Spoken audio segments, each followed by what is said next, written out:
আসসালামু আলাইকুম এভরিওয়ান। আজকে আমি চলে এসেছি জ্যাকপটে এবং এখানের মধ্যে আমি তাদের কিছু স্পেশাল ডিশ ট্রাই করব। তো চলুন শুরু করা যাক। আর জ্যাকপটের ডেকোরেশন দেখতে দেখতে চলে আসলো আমার কাছে তাদের খাবারগুলো। আর আপনারা দেখতে পাচ্ছেন যে এখানের মধ্যে তাদের আইটেমগুলো চলে এসেছে। আমি এখানের মধ্যে নিয়েছি sausage delight, sausage carnival, Naga drums আর সর্বশেষে বিবিকিউ স্পাইসি চিকেন উইং। আর হ্যাঁ, এই নাগা ড্রামস কিন্তু আমার 12টা বাজিয়ে দিয়েছিল। সবার আগে আমি ট্রাই করলাম তাদের সসেজ কার্নিভাল আইটেমটা।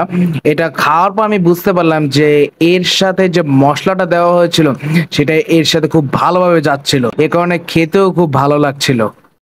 আর তারপর আমি টেস্ট করলাম নাগা ড্রাম। আর এই নাগা ড্রামটা আমি শুনেছি যে অনেক বেশি পরিমাণে ঝাল হয়ে থাকে। যদি আমি এত বেশি ঝাল খেতে পারি না, তাও আমি এবার এটা খেয়ে দেখবো। আমি বাইট নেওয়ার সাথে সাথে রিটিলি এর যে মশলার যে ঝাল, সেটা রিটিলি আমার মাথা পর্যন্ত চলে গিয়েছিল।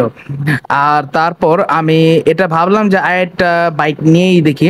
যদিও অনেক ঝাল, আমার অনেক অবস্থা ঝালের কারণে আমার অবস্থা অনেক খারাপ হয়ে গিয়েছিল। যদি আমি ওই সময় ভালো করে কথা বলতে পারছিলাম না, তারপরও আমি আরেকটা বাইট নিয়ে নিই।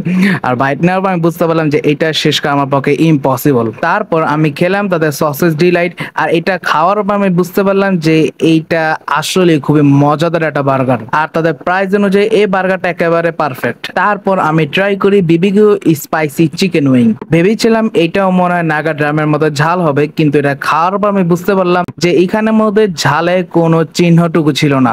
এখানের মধ্যে খুবই সামান্য পরিমাণে ঝাল ছিল। যারা কম ঝাল খান তাদের জন্য এটা ভালো। এই ছিল জ্যাকপটে খাবার সম্পর্কে আমার মতামত। আপনাদের কাছে জ্যাকপটে খাবারগুলো কেমন লাগে সেটা আমাকে কমেন্ট বক্সের মধ্যে জানান। আর এইরকম ফুড রিলেটেড ভিডিও পাওয়ার জন্য অবশ্যই মাহিমস ফুড ওয়ার্ল্ডকে সাবস্ক্রাইব করুন।